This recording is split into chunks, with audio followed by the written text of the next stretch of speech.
Hello, this is Ray Varner, class of 2010, here at the McGraw-Page Library on June 8th to do an oral history project with Women of Randolph-Macon College and the Living Legacies Oral History Project. With me is Kim Dutton, 2011 graduate, and Sarah Hendricks. And the interviewee today is Rosanne Shalf of class of 78. Hello, Rosanne. Hi. Just to start out, the first question will be, how did you first hear about Randolph-Macon College? I grew up in Fairfax, and a lot of my friends went to Randolph-Macon. See, when I graduated high school in 1964, I went to Ohio State for 2 years. Then left and ended up getting married, and then my husband was a medical student, and we had 2 kids, and so I kept thinking I was going to go back to school and never did get around to it. So finally, when we settled here for his practice, I said, Randolph-Macon, yes, I can go to Randolph-Macon and finish my school, which is what I did. And I came here in 1976. Yes, we moved here in 75, and then in 76 is when I started here. But I don't know when I first heard of Randolph-Macon. Everybody in Fairfax knew about Randolph-Macon, so it was just something a lot of the kids came down here. Had you ever considered it before you came to the area? So when you decided on Ohio State, had you? Oh, Randolph-Macon was a men's college. I couldn't go to U of R. I couldn't go to, well, when U of R is Richmond College then. I couldn't go to UVA. I couldn't go to Randolph-Macon, men's college. But I was accepted at Madison, which was a women's college then, and I was accepted at West Hampton, which was the women's side of Richmond College. But I was also accepted at Ohio State, and so I decided to go there. Okay. Can you tell us about the first time you saw the campus? Was there a first trip to campus? Yeah, I'm trying to think. When we were interviewing for Jerry's job, Jerry's a pediatrician, and he was interviewing for a job down here, and they took us around, drove us around town, and we, of course, went through the campus. They were trying to show the nicest parts of the town, and the campus is like the town's very own big park. What were your impressions? It was just adorable. It was a cute campus. It was with the old buildings, and it was just really pretty. And the old buildings faced the railroad tracks, which was really unusual. Just like the downtown of Ashland faces the railroad tracks. It's just, you don't see that very often. Okay. So you'd mentioned... Wait. There's one thing I want to say. When they were taking us around the town, they tried to avoid the railroad tracks. So I had to I'm remembering this. I had to discover later that the original campus was facing the railroad tracks. I had to discover later that there was a downtown that faced the railroad tracks because they were taking us out, in all the nice little neighborhoods, but they were avoiding the railroad tracks whenever they could because they thought the people interviewing us didn't understand Ashland, and they thought that would be a turnoff. Isn't that funny? Of course, now we know in Ashland and for Randolph-Macon, the railroad tracks are a river. Some cities have rivers that go through them, and for us, it's the train that goes through it. It's an attraction.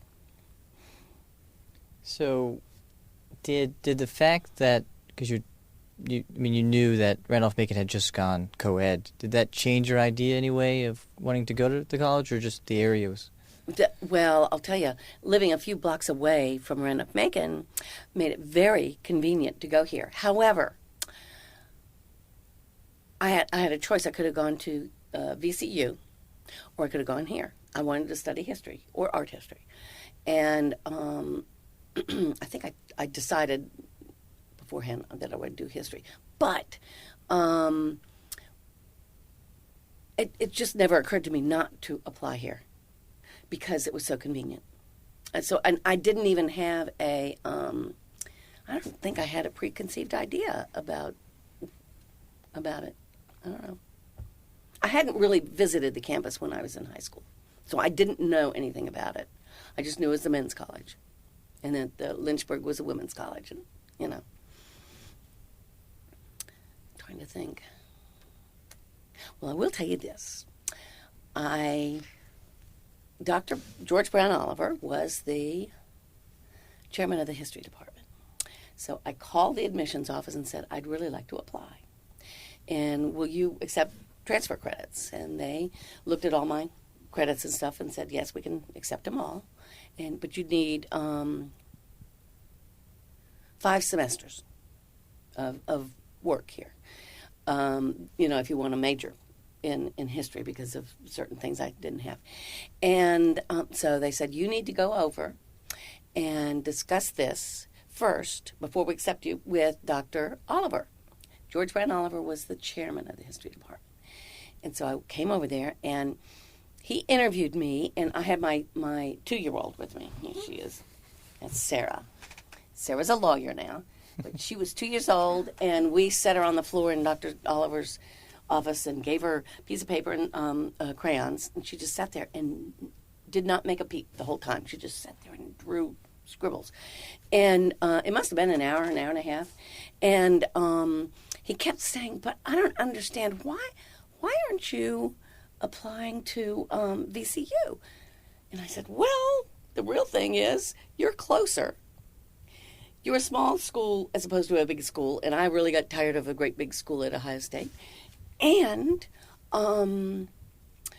let's see, just the convenience and the fact that it was a better school.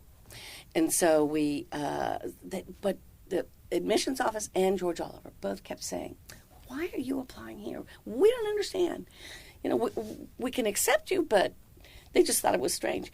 And when they finally did accept me, let's see, I was the age of most of the faculty members. So one of the faculty members, Greg Doherty, who was a friend too, called me the oldest living undergraduate, just to insult me. And I guess I can't believe that I would have been the oldest woman to apply. I was in my 30s, and all my classmates were like teenagers, 17, 18, 19. The classmates used to call me ma'am. I'd ask a question and they'd say, yes, ma'am. It was really weird. So I was a little different than the normal woman student because I was older than everybody else. VCU was used to having people come back to school like me, but not Randolph Macon. So in that sense, your social life wouldn't have been a normal social life. I guess you didn't. My social life was with the faculty members. So do you remember any of the relationships you had with the faculty that were very important? Well, first of all, my history department teachers were George Oliver, Tom Porter, and James Scanlon. And James happened to go to our church, so we knew him real well. George Oliver, we're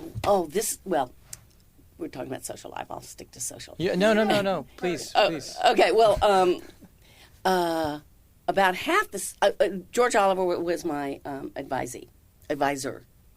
And I was used to having advisors at Ohio State from the counseling service. So there was a counseling building, and you were just assigned somebody, and you weren't always assigned to the same person. So you didn't get a relationship with that person. They just went through what you'd taken and made sure that you took the right classes, and that was it. Here, after I'd signed up for my first semester of classes, and I was taking courses, and George came to me and said, "I don't understand. What have I done wrong? You have not been in to see me at all." Like he was insulted. And I said, well, I didn't want to bother you. And the other thing is, at Ohio State, the teachers with the PhDs were the special ones that were too busy to talk to undergraduates. Well, I had 3 PhD professors teaching me in my major. And first, that was mind-boggling in the first place. And in the second place, my advisor was the chairman of the department. And he was asking me, begging me to come and talk to him about what my experience was, and that he cared. So I started really getting used to that kind of treatment. It was really nice. And after a while, I started. A bunch of us would have lunch over at the campus center. That's where we usually have lunch. And Louise Richards and me and James and George sometimes and Porter and Greg Doherty, Amy DeGraff. I'm trying to remember who else. But what did you call them? Did you call them Amy or did you call them Amy. Dr. DeGraff? Amy.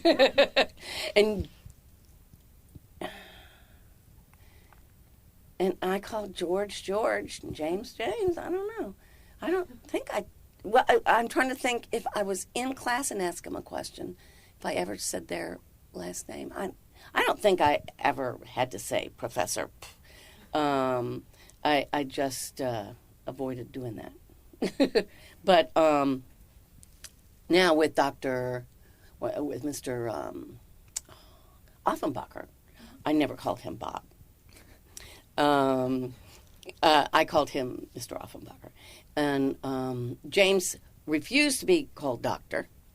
He had to be called Mr. because he was from the University of Virginia. And people with PhDs were Mr., not doctor. So I don't know what that convention is. And he also said that doctors were just glorified surgeons or something like that James Scanlon would say, as an insult to my husband, of course. And let's see. So a lot of times we would eat over there and just sit and talk and joke. And then James decided to build a house in Caroline County, and so we decided to have a housewarming party for him because he wasn't going to. So a whole bunch of us got together and we went out there, and George Oliver made May wine, and we all brought food. And for a long time after that, every May, after graduation, we would go out there and have our May wine party. Amy was there. Amy and her husband were there, and Bruce Unger. And see, Jerry was a pediatrician for some of these people's kids. Like the Unger kids went to Jerry. So he knew them from a different association. So that was my social life, was with the faculty members. And the Watsons, they were not part of that group. They were part of a different group. But the Watson girls and my daughter all went to ballet together. We ship them into Richmond and back and forth. And we all lived close together. So that was my neighborhood group of friends, and then there was the faculty group of friends. So it was nice. It was really fun in the early days. So what did you do on campus in terms of groups or activities with the students? We one time they invited me to a beer party over at Mary Branch. I went just to see what it was like, and kids were just sitting on the steps inside drinking beer, and it was like, oh, great fun. So I just stayed a little while and then left. That was back. That has to have been before they changed the drinking age. Mm-hmm. 83 or something. Yeah, because it was a great mistake to change the drinking age. It was an easy break between high school and college. You're supposed to be grown up then, and also during the Vietnam era, they had changed it to 18 because those guys were going off to war, and they complained that they could serve their country and risk their lives, but they couldn't drink a beer. So they changed the alcohol age to 18, which I think they should change back. But of course, nobody can advocate that without having their reputation ruined, especially not a college president or a dean. But I really do think it ought to be changed. It became very difficult on campus. I do remember that part because I later came back and worked for the development office, and it just became very difficult to separate the kids that could drink and the kids that couldn't, because some of them turned 21 while they were in college, and it was awful. But anyway, and I'm wandering. Social life with the students. It was mostly in class. It was like I did Jan term once, and we had to team up. We had to have teams, and so I worked with several kids. Bill Sherrod and what was his name? He teaches now at the high school. Let's see, Bill Sherrod. I don't remember the rest of them. I only remember the ones whose parents I knew. But it was with Carl Baskin, and it was about China. It was Chinese archaeology, but we weren't digging. We were just doing research on various parts of the Chinese culture, which turns out to be really handy because now my son is married to a Chinese girl who went to Randolph-Macon. Anyway, so I didn't do a lot of socializing with the students because the way the students socialized was after class here, and the way the faculty and I socialized was either at lunch or at home or parties or whatever. Another thing we used to do. Fridays, George Oliver would make whiskey sours.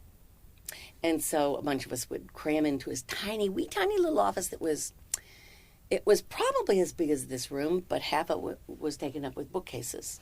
And then there was his desk, and there would be like about 6 or 8 of us in there. It was, it was really funny. But sometimes my husband would show up and have his whiskey sour, but that was a lot of fun. Were you involved with, I believe seeing a picture in the yearbook, you were with the Washington Frank Society? Oh, yeah, mm-hmm. So can you say anything about that? Yeah, we had lived, while Jerry had served 2 years in the Navy, and he was serving in Boston. And so we ended up renting a place in Salem, Massachusetts, which is and we rented a place in the historic district, which is huge. It's as big as Ashland's. And so I just got really interested in historic architecture, and all of our friends were involved in renovating their houses or whatever. And so I moved here and got very interested in all the old Victorian houses up and down the street and all the old Victorian buildings on campus, and got interested in the history of the school. And when we found out that the Board of Trustees had slated Wash Frank Hall, Pace Hall, and the Old Chapel for demolition, and they were going to, and Pettyjohn Hall, which you don't know about, but they had just torn down the old gym, and everybody was up in arms about it because they wanted to put the campus center there. And so they put the campus center there, but people were really, really furious about it. It had become an icon, and really important to student life. Wash Frank Hall, nobody could go in because it was too dangerous. Only the first floor of Pace was being used, and Duncan Memorial was the chapel was getting really derelict too. So we formed this group and decided we were going to save Wash Frank Hall, and we had bake sales. And and I think we did a celebrity auction once, which it was like things like faculty members would offer dinner at their house, or I remember that this was so funny. Richie, you have to understand, Richie and Sue Watson and their children all have this really funny sense of humor. And Richie and Sue were there, and they had their two little girls that were even younger than my 2-year-old. And they were just adorable. And they wore little smock dresses, and they had curly hair. And so they offered, up for auction, the opportunity to babysit for them. I just thought that was so funny. I remember Richie holding them up each by a hand and saying, "Okay, you can babysit for these two." It was really funny. But that was one of the things we did. We did, several things. We had maybe we had $3,000 at the end of 4 years or 2 years. And I remember the Richmond Times-Dispatch, Mr. Baquet, interviewed us. And the article was so tongue-in-cheek. It was like, and it really, when you think back on it, it really had to have been funny.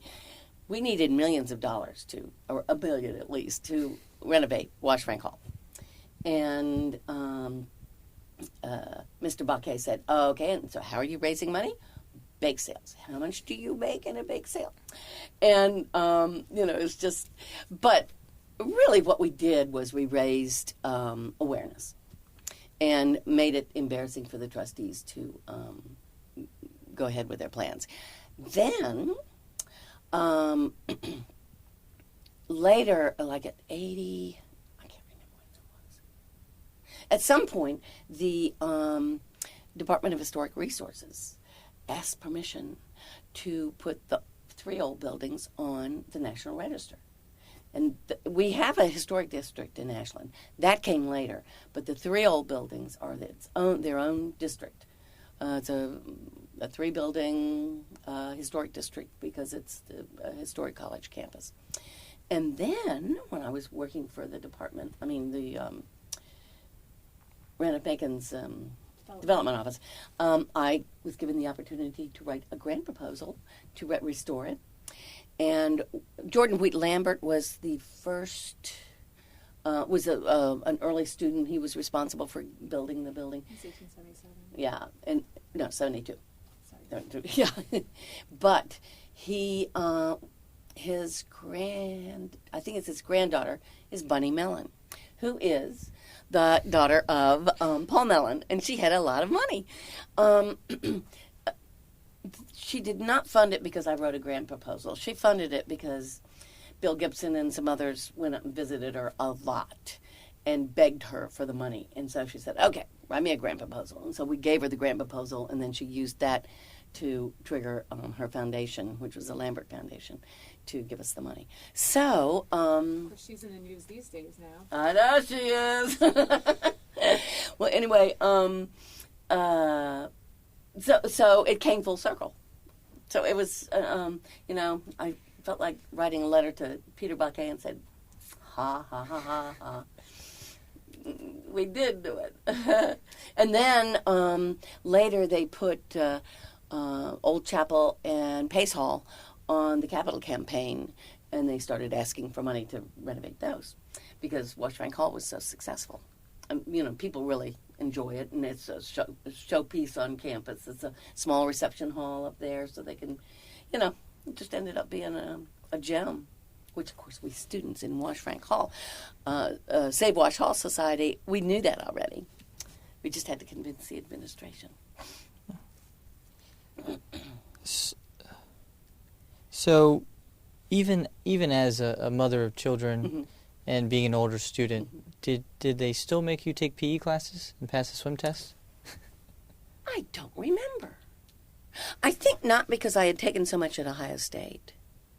I don't think I took PE classes here. Gosh. What were the restrictions back then in 71? How many did you have to take? I think it was 2. I think it's been 2 for a long time. 2 for the entire Yep. 4 years? Mhm. Oh, yeah, well, I had done a lot of that at Ohio State. So Okay. I'm sure I transferred out of that. Right. So, Oh, I'll tell you what I did. I hated math. I was scared to death of math. So I avoided it like the plague when I was at Ohio State.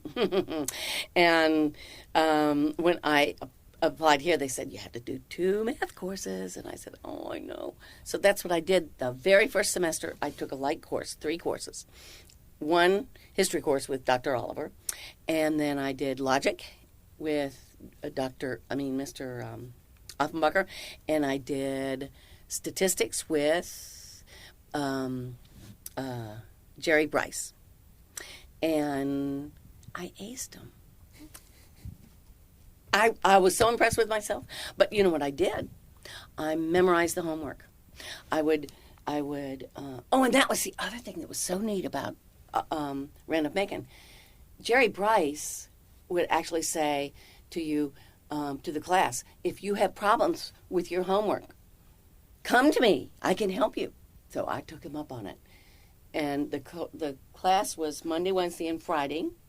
I was on his in his office every Tuesday and Thursday, and because I couldn't do the homework, and he would walk me through each of the problems, and then I would write them down religiously, and then I would go back and I'd memorize them, because I knew I was not going to be able to understand it, so I just memorized the answers, and by the end, I was getting A's.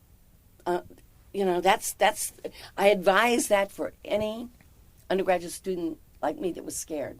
Take a light course and just make yourself learn it. And the logic was fun. That was actually easier because there were no numbers. And I had always done well in syllogistic logic, but that was taught at Ohio State and in my high school English class. That was taught in English, not as math.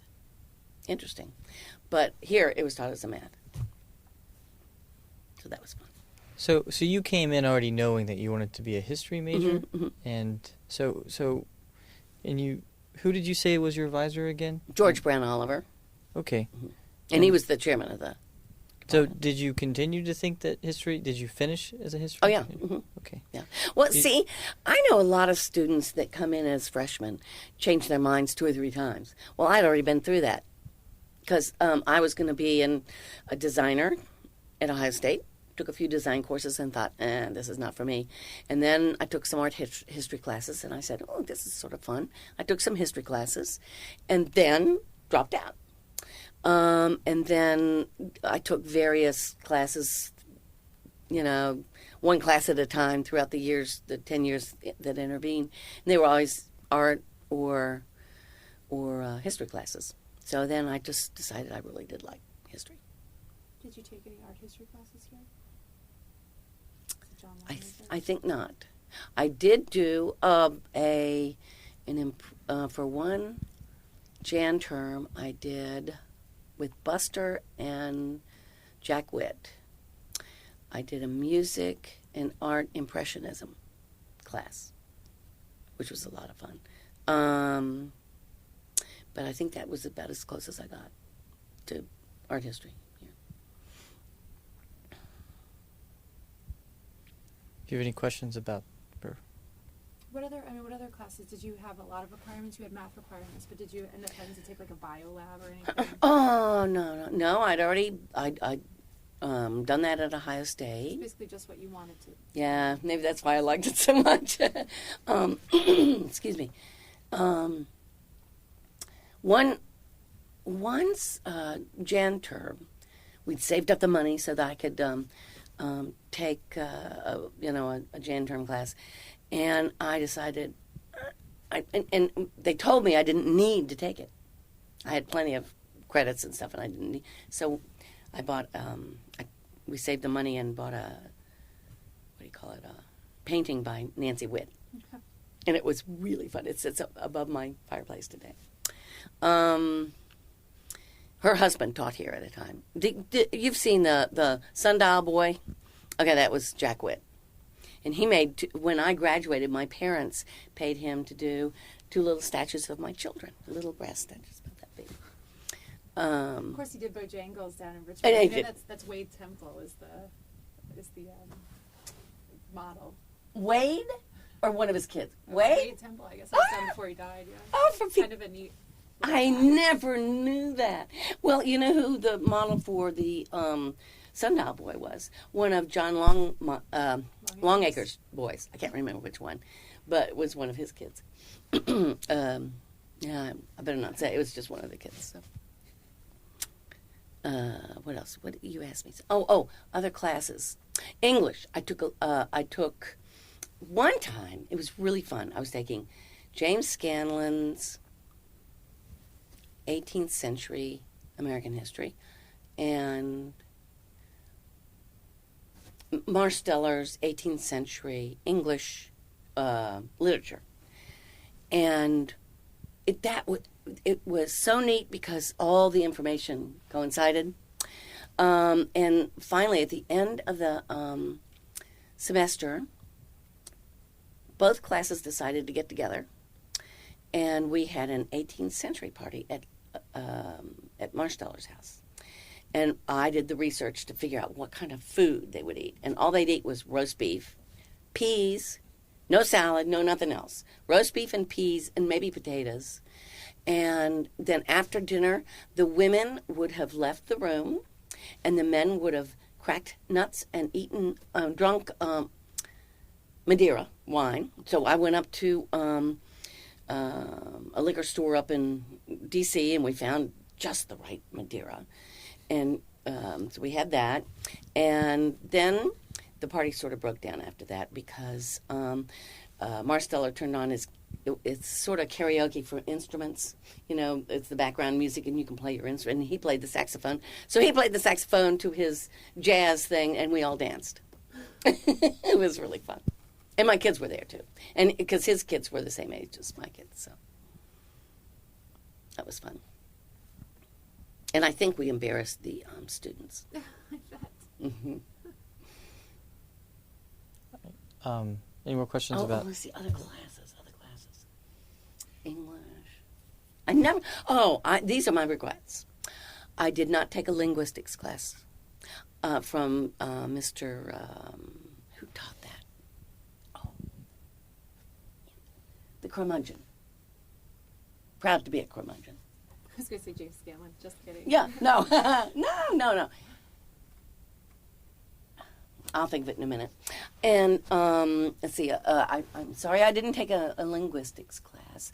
I just ran out of time. I'm sorry I didn't take Tony's. I forgot her last name. Class in theater. I'm sorry I didn't take an American literature class from Richie Watson.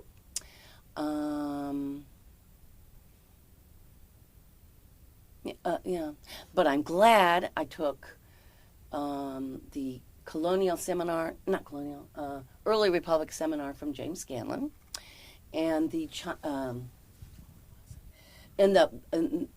Weimar Republic course from Tom Porter, and I loved George Oliver. I liked all the ones I took from Gilded Age with George Oliver was great, and I'll tell you, they didn't really teach the 1860s. And I was an American history major. George had grown up in Ashland and had it shoved down his throat. And he was an integrationist from way back, and he just was not going. And he didn't like the way everybody used to teach mid-century history, which was just battles and white men and that sort of thing. And he just refused to do it. I think they might have had somebody come in from the outside and teach it, but I didn't take that class, so I missed out on that.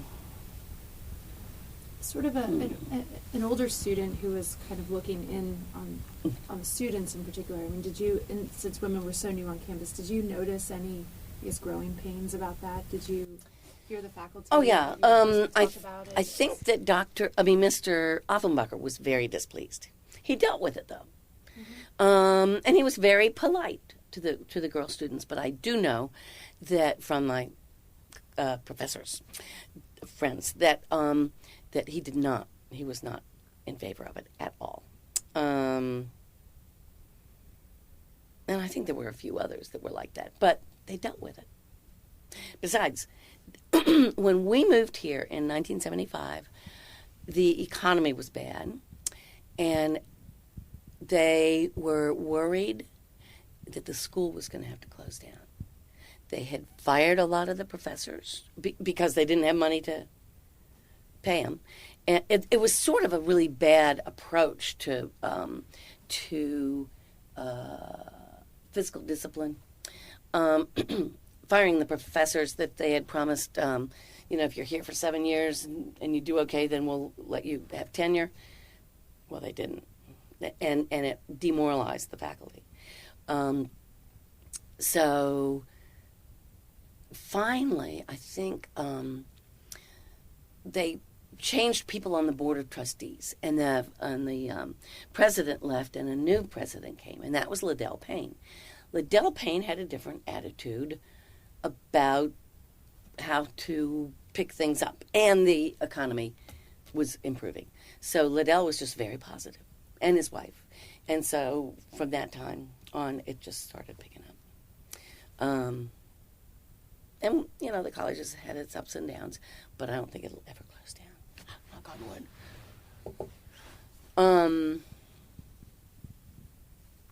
One of the things I noticed, being a friend of the faculty members and eating lunch with them and listening to their conversations, and about the students. Again, this is a difference between a big university like Ohio State, where you could be anonymous, and a small college, where they concentrated on the education of the of young people.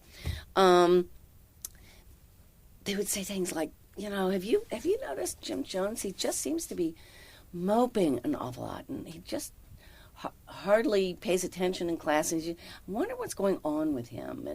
And somebody else would say, yeah, maybe I just need to pull him in and have a conversation with him. That was neat that they were worried about the mental well-being of the students. And I was just amazed. Again, that was the difference between a small undergraduate college, and the fact that all their teachers were PhDs was just mind-boggling. In 2 years, I had one PhD that taught a small class. I think we had one our geology professor, where it was in a classroom of 200, and then you broke up into smaller sections for your labs, but those were graduate students that taught you. So most of the time you were taught by graduate students, and they didn't have time to pay any attention to individual students. So I'm trying to think if there's anything else.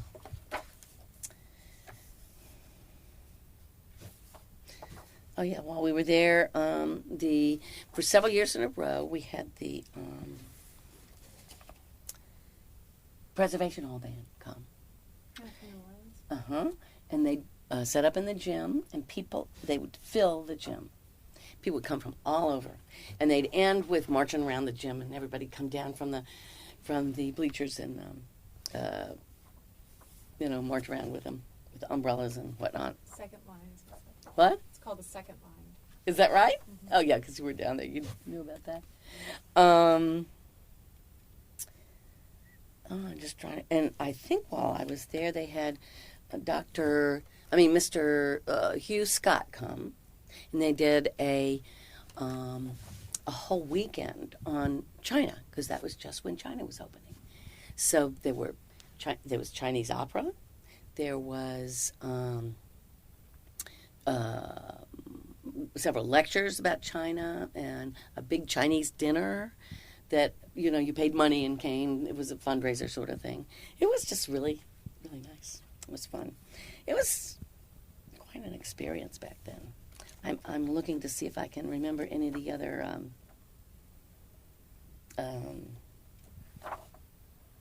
experiences here. Oh, one guy I graduated with was, he grew up here. Actually, he was the nephew of, or cousin of George Oliver, Steve Oliver. That's right. That's his mother's. His mother was an Oliver. Steve Owens. He's now a lawyer. he was in a lot of the plays, a character player. And when my son was in 5th grade, Steve, who had graduated from the local high school, played in the high school production. Steve was here at Randolph-Macon, but he went back to the high school production of Music Man. Mm-hmm. And they made my son Winthrop, and it was the high school productions back then were sort of community theater, because they'd pull in people from the community to do them. But anyway, so Steve Owens went to school here, but then he also went back and played in the plays in the high school. It was really high quality stuff for a high school. Okay, can you tell us a little bit about what you did after graduation? Yeah. So. Excuse me. That one. Oh, water. Wait a minute. Well, I had 2 neat opportunities. One was after I had graduated. James put me in touch with the National Park Service. They, a former student of his, offered a summer internship digging at Petersburg, and none of the other students wanted to do it, but I did. So, so they let me take that course postgraduate, and that's part of my transcript.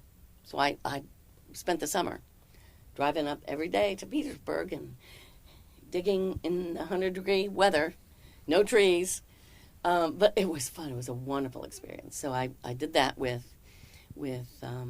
Brooke Blades, who graduated from Randolph-Macon earlier, and I ran into him at the last year. I ran into him at the Historical Society. He was doing some research, and it was really fun. And then after that, there was the Valentine Museum was offering a year-long internship in museology, museum work. So I took that. And then I had another, I don't know, a few jobs. No, I know what I did. I was a secretary over at Duncan Memorial Church for about a year, and then found out that the development grants writer was leaving, and so I applied, and so I got that job. I was here 8 years as a development person, and writing grants and doing research on possible donors and stuff like that. So I loved that. And then I went to the Science Museum and didn't like that. And then went to, I think I did real estate for a while, and I didn't like that. So then I just decided to give up, and I wrote a book, wrote the history of Ashland, which I'd really wanted to do for a long time. So I used my history. So you stayed pretty well connected with the college. Mm-hmm. So did you do anything else to stay connected, or outside of working for the college? I come to some of the alumni events. It's a little difficult for me because everybody is younger than me. But it turns out that my next door neighbors also graduated with me, and so they have been pretty involved at the college, and so they pull me in to do some of the alumni things. And we try to come to the symphony when the symphony comes. We try to remember to come, and some of the other things that the college has to offer. Plus, it's the college is so integrated into the town that it's sort of hard not to be involved. The college allows, well, we pay for it, but the Hanover Arts and Activities Center does its variety show every other year, Ashland Musical Variety Show. So, and I'm very involved in that. I'm the backstage. I'm the props person, and so I'm backstage. I'm working with Greg Hilmer and the lighting people and all that. So I stay very connected every other year when we do the variety show. And then, of course, every year they do on the streets of the campus, we do the Strawberry Fair. And so, like I say, it's real hard not to be connected to the college if you live in Ashland. Plus, now we've got at least one person on town council that's a college professor, which is good. I'm trying to think. I think I was... No, I had graduated. I had already graduated when I was on town council, too. But George Spagna is on town council. So you were on the town council for Ashland? Mm-hmm. Do you think that having graduated from Randolph-Macon helped you in any way in that position, or? It gave me a sense of the history of the town, and when I did the work at the Valentine Museum, the history work there, I learned a lot about preservation. And when I was in Wash Rank Hall Society, Save Wash Hall Society, I learned a lot about preservation then, about why they should be preserved and ways they could gather money to do it. So I got really involved in the history that way. So that made me interested in planning, development of the town, trying to keep the town from developing in a way that turned it into a huge sprawl. But I was also affected by my growing up in the town of Fairfax. Fairfax just was obliterated, basically, from the bad development up there, and I was real worried we would do the same here. And we've lost a few battles and gained a few battles, but in general, Ashland tries real hard to be pedestrian friendly and tries to have community, tries to pull the community together. So both my experience in Fairfax and my experience in history made me want to be on town council so that I could encourage the proper kind of development. One question that, as I mentioned, this is the second one we've done, but I thought a question that was sort of ad hoc last time, but a kind of interesting one was, we're focusing again on women on the campus. Would you, if you could give advice to the young women who are on our campus now, and we do have sort of all ages. Yeah. What Now you do, yes. Non-traditional females Yeah, or that's right. non-traditional students. What would that be? What would you recommend to them about these 4 years that they have? Oh. Number one, don't worry if you don't have a major. It'll come to you. Because too often you are not exposed in high school to all the possibilities out there. And when you get into college, you're taking classes and discovering things that you didn't know were possible. Number two, don't choose a major because you think you can turn it into a job. Don't major in business because you want to own a business. Major in one of the core liberal arts, and you will, and it will all come to you. Maybe take a business course if you're going to run a business. Maybe take a computer course because everybody should have a background in computers. But don't think about it in terms of job. Think about it. These 4 years are for you to expand your mind. And that's what's neat about the American college system. But for women specifically, don't think that getting married will allow you to escape from your parents. Which is, now that might just be my generation. We graduated in the 60s, and you didn't go live on your own. You had to get married, and then you moved out of your parents' house. But some people will still do that, still think that, well, if I get married, I can, that makes me a grown-up and I can escape my parents. But don't do that. And when you're finished with college, live on your own. just on purpose, live on your own. Let's see, trying to think some of the other girl things, but I think that would be it. I don't think boys do that. I don't think boys ever thought that, well, if I get married, I can escape my parents. But I know women used to think that. So, Is there anything else you would like to add? I'm trying to. Any sort of stories that we haven't asked specifically about, but Maybe about colorful characters, interesting figures on campus. Oh, well, like James Scanlon, Mm-hmm. who, oh, healing. And actually, all my professors were characters. The history department just somehow attracted them. There's another class, I'm sorry, I didn't take from James. It was a J-term class, and it was, and I don't know if he still does that. It was a J-term class, and it was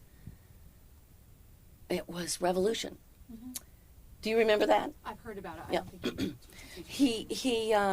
He all the correspondence. First of all, separate you, right? yeah, he would separate you from the two camps, and then all the correspondence that went from you to anybody, whether on your side or the other side, had to go through him, and he would hold on to some of it and send others of it, and then send the other letter later, because that's the way it happened. He had the kids over the Christmas break. He assigned your Lord North, your King George III, your whoever, and you had to read up on that character so that you could play that character. It was really creative. And I'm sorry I didn't take that class. It was hard, but it was creative. I think what happened was I just didn't. He didn't do it every year, and I just missed out. I remember when Ira Andrews, who was a dean here, and Jay Pace, who was he became the editor of the Herald Progress, but before that he was a student here, and then he went over there and worked for a while, and then he became the editor. But at the time he was working at the Herald Progress, and Al Acey, who was a psychology professor here, and various, I think a chemistry professor sang baritone. They had the barbershop group, and they were very good. And they sang in Music Man for my son. But they were very good. They just sang all the time together, and they just got good. Now I know this is missing. I think that was the year they gave my husband and me an award. Sullivan was in the name. There's two. Is it Algarin? Yeah. Sidney Sullivan? Yeah, something And like then that. Mildred Sullivan? Yeah. There's also one for married students called That's- the Rice Warren Award. That must have been what it was. Yes, I think that's what it was. The Rice Warren Award. Which, I didn't know they were going to do Yeah, and that. actually Rice Warren was a doctor. I think he founded, the heart surgery department or something like that at UVA. Oh, really? Ah. Oh, that's must be why they did Jerry. That was cool. There were some character students here, too. This guy. I can't remember his name. He was black. There weren't very many black students. But he was very well-spoken and gregarious, and you didn't experience him as a black or a white person. He was just really neat. I'll have to look him up, and I'll give you his name in a minute. And then there was, of course, here he is. Rendell Rozier. That's who that was. He was really very interesting. I guess. And then Lee Paul, who's still quite a character.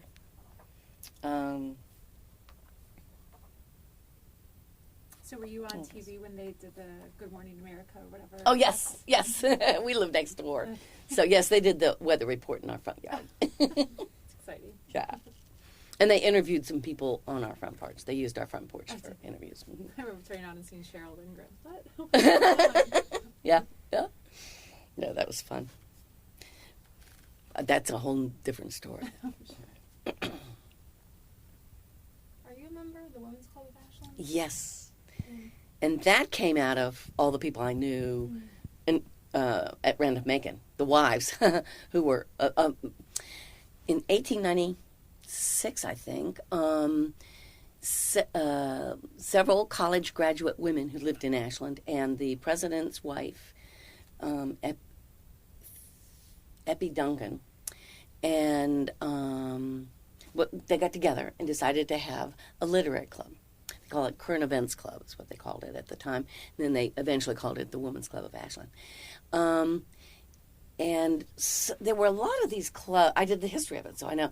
There were a lot of these clubs all over the country. It was a way for women, because women didn't work much unless you taught. And you couldn't teach unless you were unmarried. So it was a way for women to keep their minds going. Married women or unmarried. And we meet once a week. We still do this. We meet once a week from October through April. Each of us takes a turn and we present a paper to the rest of them. It's like a term paper. It's like forcing yourself to do a term paper every year. And at one point, most of these clubs joined the Federated Clubs, Women's Clubs of America, and those are clubs where you do nice things for other people. And we don't. We only do nice things for ourselves. And we have a public tea twice a year, but we give papers. And usually several of the faculty members are members, and other people around town are.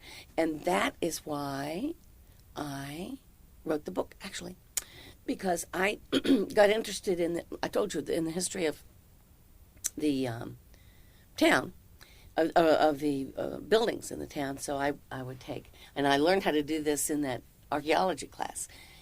You take an object and you research it and you figure out how it was used at the time it was made and how it's used now, or how it's viewed now, and you can write a paper on it. It's just a whole formula. So I just did that with a different house each time. So I ended up understanding a whole lot about the history. And two of the very oldest families in town had two cousins who were in the club, Sarah Wright and Dorothy Jones. Dorothy Jones graduated from Randolph Macon in 1936. So there were women before 1971, but she was a townie. Anyway, and they kept badgering me, you've got to write this down. You've got to write a book. It'll all get lost. You need to do this. And so that gave me the courage to write the book. So it was the Women's Club that did that. And actually I dedicated it to them, to the Women's Club. Are there any faculty papers, alumni papers from the club that you remember? Oh, gosh, yes. Well, Dorothy Jones did one, and it was, let me think. Hiawatha, the poem? Mm-hmm. It was the history of Ashland in Hiawatha stanza. Mm-hmm. On the banks of Stony Runny. Stony Run is one of the borders of the town of Ashland. It was really cute. It was funny. It was accurate. It was full of information. And but she was very clever and very smart lady. Let's see. It's interesting. Some of the women tend to give papers on where they've traveled. And our current librarian, Ginger Young, went to Cuba. And so she recently did a paper on Cuba. Louise Richards, who was a librarian here. She wasn't head librarian, but she was, I can't remember what her title was. She's in a retirement home now. Yeah, she's at Cedarfield. She did one on loons. She was from Maine, And she did one on loons, including, and this is hard to imagine Louise doing, imitating loons. And Nina Peace, actually, Nina wasn't on the faculty. Let's see. Trying to think. There's so many papers. I think I remember everybody's paper. Greg Doherty would occasionally do a paper for his wife. And, I remember one time she was doing a paper on some, Greg Doherty's wife is also a classics teacher, a Latin teacher in the high school. So she was doing a paper on some subject of the history of Latin language or something about the history of that period. And at the very end, out comes Greg from behind a screen. We didn't know he was there the whole time. And in a toga. And gave some speech, I don't know, Cicero's speech or something like that, which I thought was really cute. So those were some of the ones that... Greg's a character. He's one of the characters on campus. Oh, I'll tell you who was funny. Do you remember Bruce Unger? Oh, I'm sorry. He taught political science here, and he died of a brain tumor also fairly recently. He used to, at lunch, he would make us laugh till we cried. He talked about when he first moved to Ashland, he and his wife, from New York. He had been brought up in an apartment building, and so had she. And so they were looking at their first house and to rent, and everything was new to them. So the real estate lady opened up the closet where the water heater was kept, and he said, "What is that?"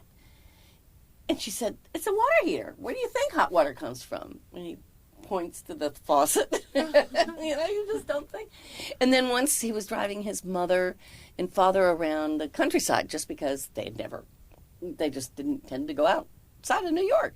So they were driving down this country road, and all of a sudden his mother says, stop the car." So he slams on the brake. He said, what's the matter?" And she said, "Look, wild corn." I mean, they were driving through, rows and rows of corn.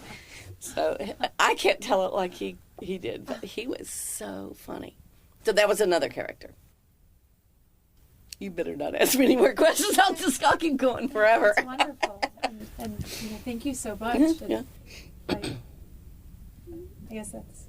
Yeah, that's all the questions I have. If you don't Okay. have anything else to say. No. All right. It was fun. Okay. That was fun. Thanks for your time. Yeah, sure.